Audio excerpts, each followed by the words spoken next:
Welcome back. Welcome back. It's been a couple of days since I've been live, and tonight I'm just going to do some quick hits because I'm tired, but I know to stay in the algorithm, we supposed to drop at least 3 videos a day, and I'm just going to do some quick hits real quick because I'm tired, but I miss you guys. I do.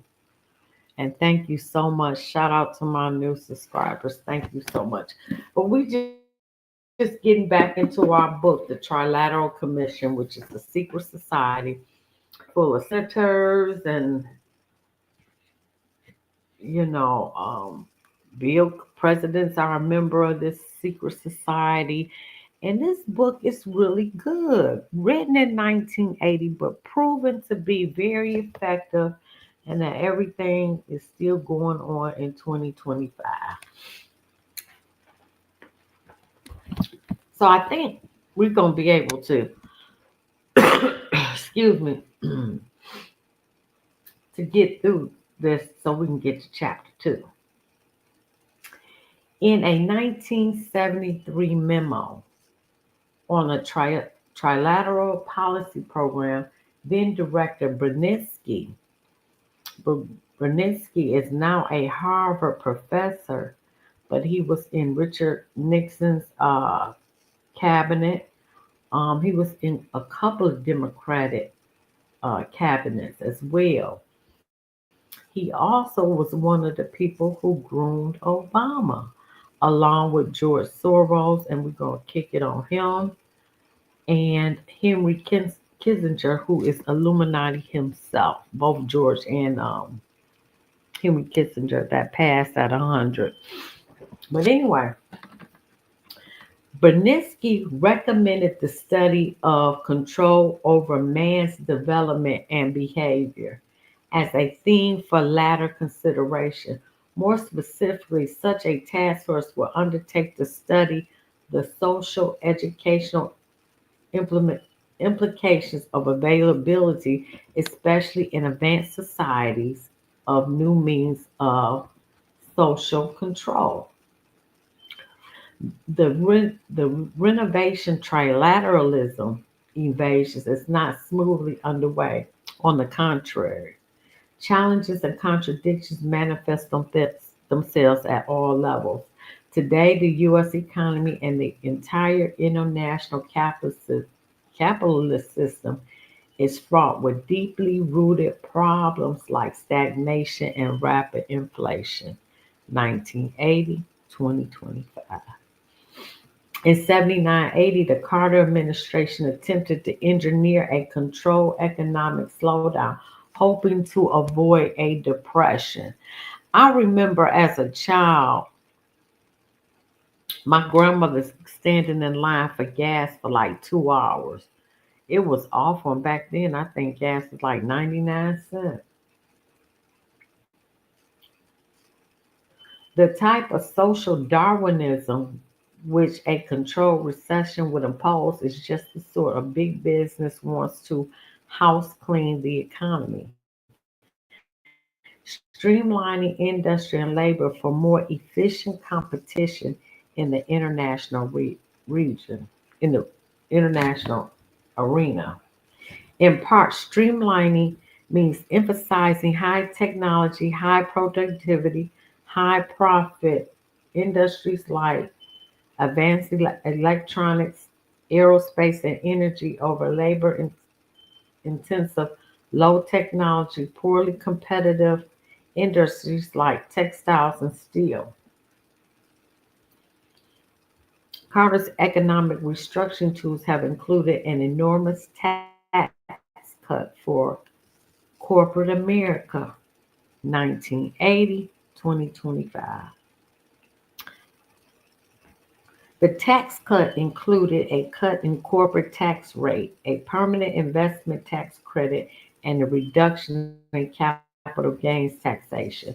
The nation looked at this as relief for the greedy and predicted that 70% exemption on capital gains will result in an annual windfall of 4.2 billion.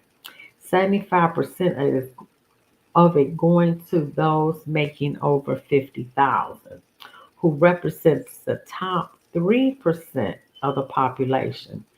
In capitalist logic, it is this sector which will save and invest money most productively.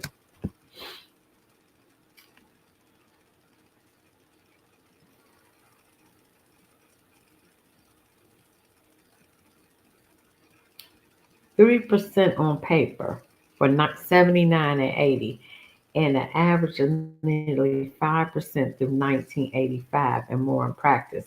But lean and luster when it comes to human services, housing, welfare, food stamps, public jobs, and job training, community development, food, nutrition programs, etc., were cut by 12.5 billion in 79. To put this in perspective, the cost of new Navy aircraft carrier is 1.5 billion. About the poor, the New York Times wrote in 79, the shock of this winter's home heating costs will be felt with a particular force by the poor. I remember they said something similar to like that a couple of years ago. The poorest fifth of American families already spend 13% of their income on home energy, while the wealthiest, richest fifth spend 3% of theirs. Necessity stamps for food, energy, or housing will allow recipients to decide for themselves how much hunger to trade for how much more. Damn. 1980, 2025. Like women who were forced into chastity belts to protect the property of their husbands, the working class is forced to wear the austerity belt to protect the economic system they labor in, a system which is wrongfully the property of the ruling class. You can't make this up. The breakup of the welfare warfare state duet has undermined the relative harmony of big labor and big capital. Cold War liberalism promises guns and butter. Now, capitalists are trying to force workers to give back the gains of more prosperous periods. Damn. That's happening at my workplace. 1980, 20, ain't nothing, the game don't change, but the people in the time, that's it. Wow. The debate over guns and butter is being waged increasingly with the language of class struggle. Rank and file maliciously makes it clear that the working class will not be content with forging for itself the golden chains by which the bourgeoisie drags it in its train. The simmering crisis of democracy was packaged for public consumption by President Carter as the crisis of confidence. Carter, the man who was to renew faith in government and country, was shocked to find that in the summer of 79, public trust had sunk below its Watergate low point. Patrick Caddo, President Carter's pollster, found that the number of people who are long-term pessimists about the country at the worst of Watergate was about 30%, was 40% now. Hold on, y'all. Which goes on to report more of the pollster's finding. 57% doubted that they could have had an impact on governmental decisions affecting their lives. And 60%, as against 58% during Watergate, believed some major governmental figures were dishonest. Moreover, only 10% believed the government would do anything about inflation and taxes. Finally, an astonishingly low 6% expected to see significant progress, in the next 5 years.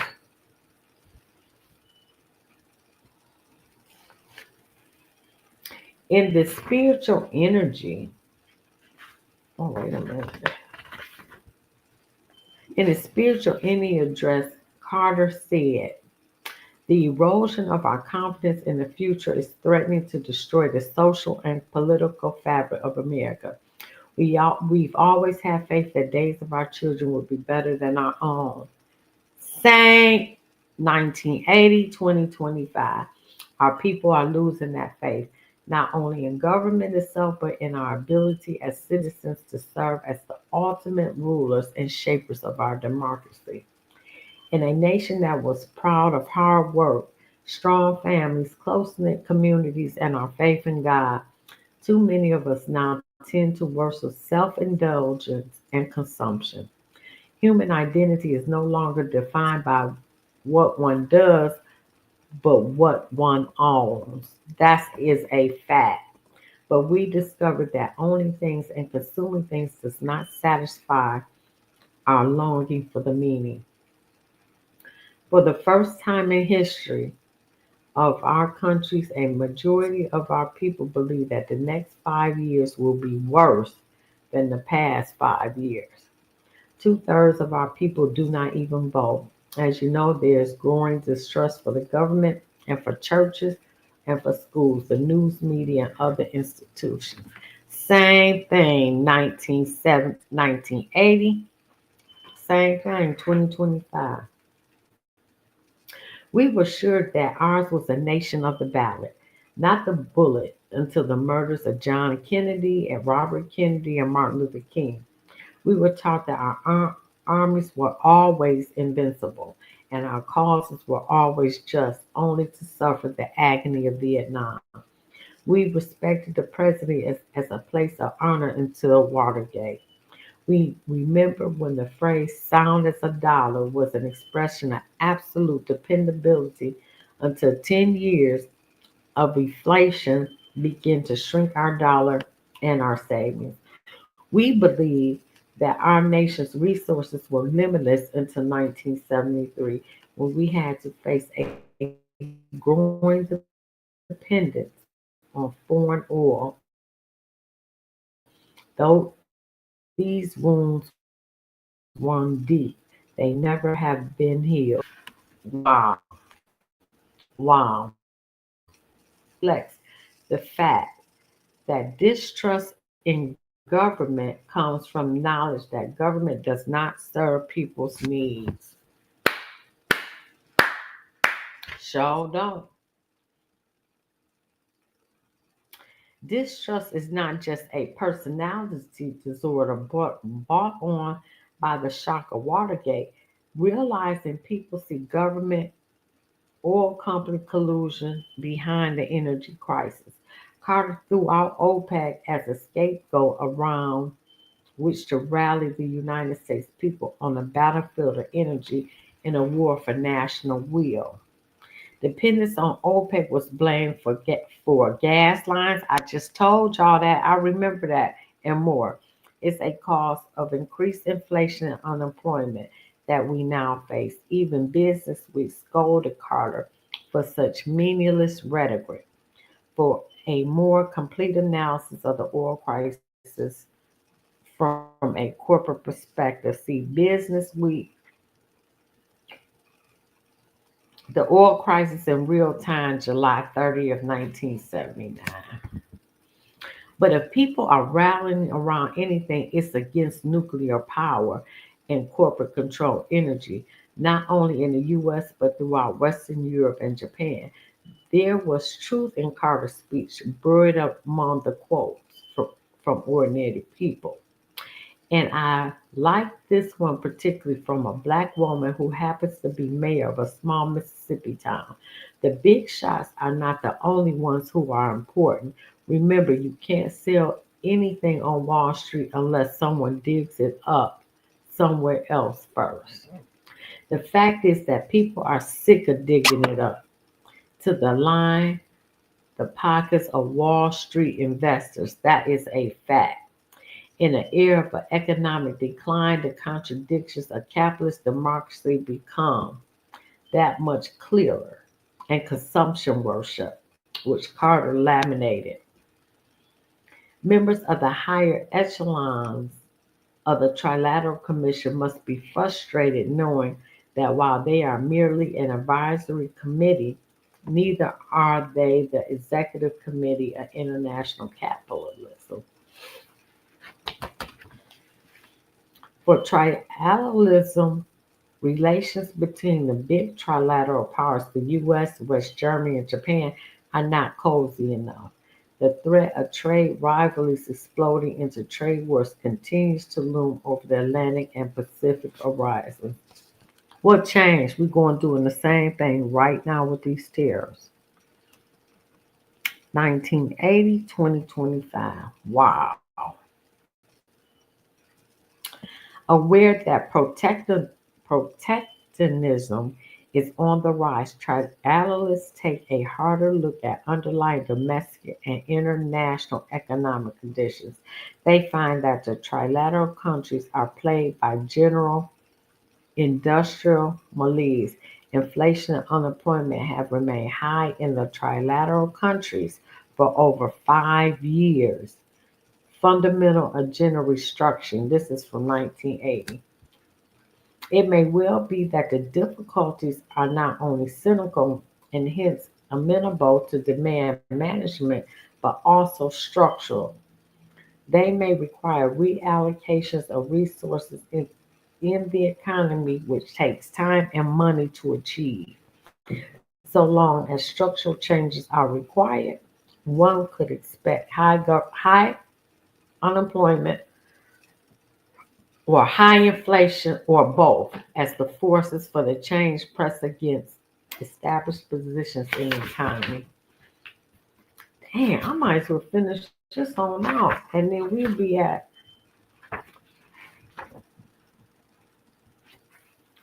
part 2. Yep, I'm gonna finish this on out. Observing the task of Carter's presidency, trilateralist Thomas Hughes, president of the Carnegie Foundation for International Peace, comments: the essence of foreign policy is the management of contradiction. Oh my God, what happened?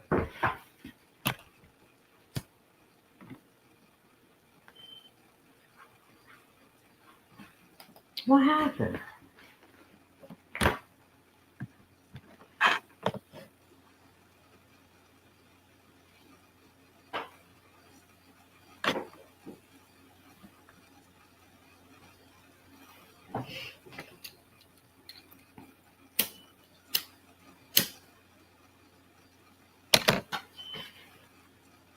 What just happened?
StreamYard kicked me out.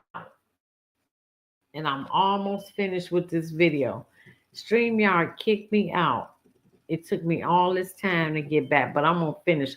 I'm not going to delete this video because I'm almost done with chapter one.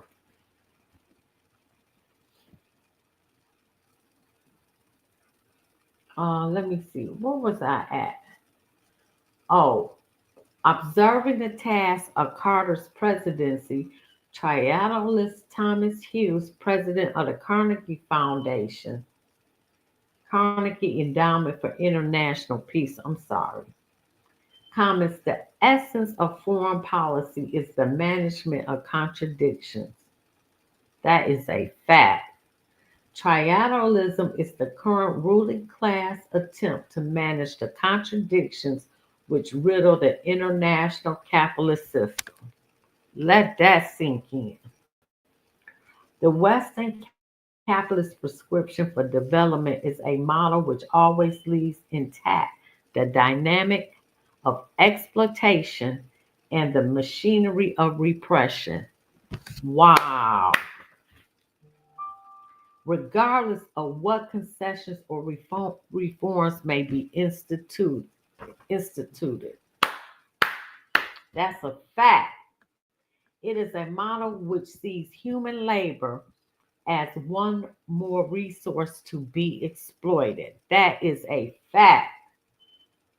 As cheaply as possible. That's why they hire them damn migrants. It is a model which ties people to the treadmill of conspicuous consumption, warping the promise of human potential. It is a model which is built upon the competition and advocates cooperation only in the self interest of the most powerful. Come on now. It is a model of development which buys stability for business at the price of shattered and stunted lives. Right, working a 9 to 5. Offering people a t shirt, a pair of sneakers, plastic dishes, maybe a radio or a watch in the place of freedom. You can't make this up. Where can we look for the lessons to our own histories which the ruling class has tried to bury under invented history of myths and lies? Oh my God, this is so good. To quote activist Emma Goldman, who passed in 1940, history teaches us that very oppressed class must gain liberation through its own efforts. Let me read that again. History teaches us that every oppressed class must gain liberation through its own efforts. That is a fact. Oh my God, that's good. Oh my God. Oppression cannot be rationalized. In the end, it must be overcome by the power of the people united in the struggle for their own liberation. Oh my God. Oh my God. This is the power trilateralism fears most. Facts. A united black folk, a united brown black folk. Come on, tell the truth. With that in mind, this book examines the origins, goals, strategy, and impact of trilateralism. As a tool in understanding ruling class strategy and action, it can be a tool for oh my God, organizing resistance. Ain't y'all tired? Ain't y'all tired of the Illuminati? Ain't y'all tired of the globalists, the cabal, the elite, whatever you call them? Events in the US and abroad discussed more fully in the conclusion to this volume should not discourage but empower us. Trilateralism is not the triumph of corporate capitalism, true world economy, where the weapons of war, torture, and unceasing repression are traded as eagerly as toothpaste. God, you can't make this up. And soda.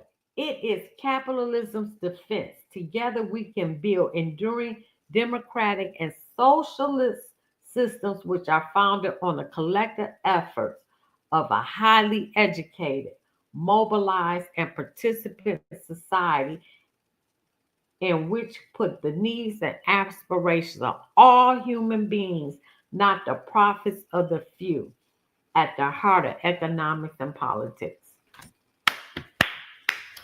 One more page, and and I'll do chapter two another time. One more page. Oh my God, this is getting good. Now, this is kind of the Rockefeller family is the most powerful family in the United States. Estimate of Rockefeller private assets have ranged from nearly 1.3 billion. Now, this book was written in 1980 to 5 billion and upwards. Rockefeller power lies in the many interlocking corporations, financial institutions, foundations, and leading individuals they control. The Mellons and a few other American families may have been richer, but among the power elite whose rule stretched from Wall Street to Washington, the Rockefellers were without peer. Okay, let me get the fortune between John D. Rockefeller Sr., who passed in 37, David Rockefeller's grandfather, and the Standard Oil Trust, which monopolized the U.S. oil industry in the late 1800s. And where did they get the money from to start Standard Oil before they went into start banking? Chase Bank, Citibank today, the Rothschilds. They got the money from the Rothschilds. Hmm. Anyway, and the corporate offspring of Standard Trust continued to dominate politics, industry, finance, and philanthropy. The traditional role of women offspring in the Rockefeller patriarchy has been to marry into other influential families. Rockefeller wives were influential inside and outside the family. Abby Rockefeller, married to John D. Rockefeller II, was co-founder of the Museum of Modern Art. That's in New York City. And Blanchett Ferry Hooker Rockefeller, married to John D. Rockefeller III, became president of the Museum of Modern Art. As for corporations under the Rockefeller ring in 78, Exxon, Standard Oil in New Jersey, was the second largest corporation in the world. Mobil was the fifth largest. SoCal, Standard Oil of California, was the eighth largest, and Standard Oil of Indiana was the seventh largest. That same year, Chase Manhattan Bank was the third largest bank in the world. Wow, you can't make this shit up. Metropolitan Life Insurance and Equitable Life Insurance, the second and third largest life insurance companies in the United States. And I worked for MetLife in the 90s and Equitable in the late 80s.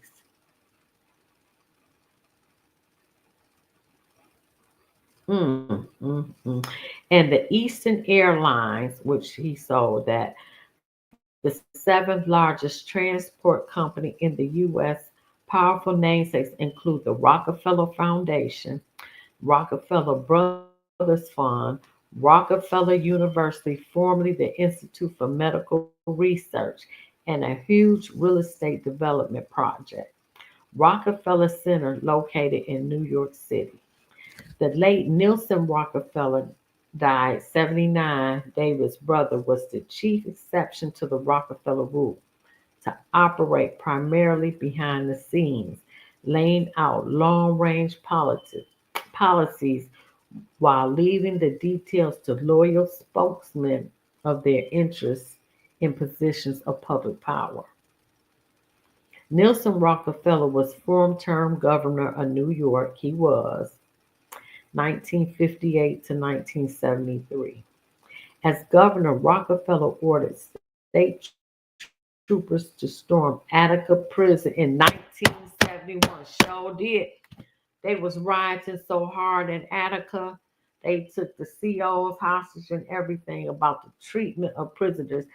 And you got these damn Democrats who go around here talking about how disgusting and how these migrants are being detained. Not now one of y'all damn Democrats talked about how the poorly Fulton County, our brothers and sisters in Fulton County living in inhumane conditions, toilet running everywhere, sewage water. You ain't never not once said shit about how American prisoners are living in inhumane conditions.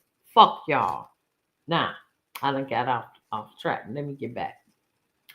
After refusing to appear personally at the prison sites, much less become involved in negotiations with rebelling prisoners, 10 hostages and 33 died in assault and 8 were wounded, all by trooper gunfire. They gunned them down. Yes, they did.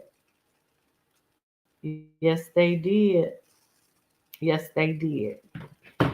Rockefeller's behavior was similar to his father's, John D. Rockefeller II, who passed in 1960. Actions during the Colorado Fuel and Iron Strike and the Ludlow Massacre of April 1913. There were 53 dead and many more wounded, men, women, and children, after a company of National Guard militia opened fire on the Ludlow workers' tent camp. These some ruthless, diabolical devils. And they worship the devil anyway, they Luciferian. John D. Rockefeller, second, defended his decision not to become involved in the long struggle, arguing that he was only a stockholder and not responsible for day to day operations. That was a lie. But he had been informed of this and supported the management hardline throughout the strike. As for Rockefeller Sr., years earlier, when he heard that Frick had ordered strikers at Carnegie's Homestead Steelworkers shot down. This is how, and y'all surprised when they spraying chemtrails and you eating all this bad food, GMO food, and everything you eating bad, and they support eugenics, depopulation. Wow. Had ordered strikers at Carnegie's Homestead Steelworkers shot down for striking. Wow. John Sr. had immediately fired off a telegram of support to the coke magnate. Rockefeller Sr. had turned to philanthropy and supported the Rockefeller Foundation to clean up the hated Rockefeller name. Rockefeller Jr. pushed philanthropy further, and after Ludlow became a statesman in labor relations, promoting the pioneers in the insidious science of industrial relations and industrial management. Nelson Rockefeller had an enormous impact on U.S. policy toward Latin America, where he and his family had vast investments since the 1940s when he became the first coordinator of Inter-American Affairs. After serving as Undersecretary of the newly created Department of Health, Education, and Welfare, Nielsen became Eisenhower's Special Assistant for Cold War Strategy or Presidential Coordinator of the CIA. You can't make this shit up. Now, the Rothschilds, they funded and started the FBI. So now we know the Rockefellers involved with the CIA. Wow. He was the longtime patron of Henry Kissinger, Illuminati himself, and served as vice president under Gerald Ford, but never made it in his bids for the Republican presidential nomination. Lawrence, a third brother, is the venture capitalist and conservativist developer in the Kump family. He was appointed to the Outdoor Recreation Research and Review Commission in 1958, bringing in aids from its two conservation organizations, Jackson Hole Preserve and the American Conservation Association. The 1962 Commission report promoted the policy of multiple use, encouraging mining, lumbering, grazing, and other industrial activities on recreational lands.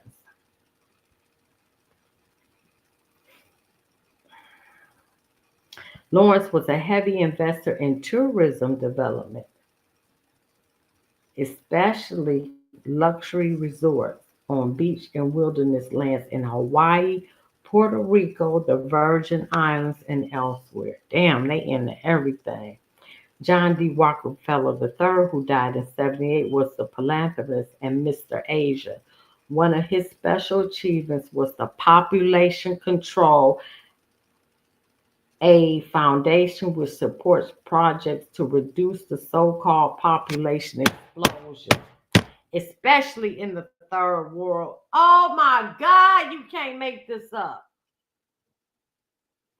J.D. Rockefeller III was central figure behind private and public thinking of population reduction as a way to confront the problems of hunger, poverty, and scarcity of world resources while enhancing political stability in the third world.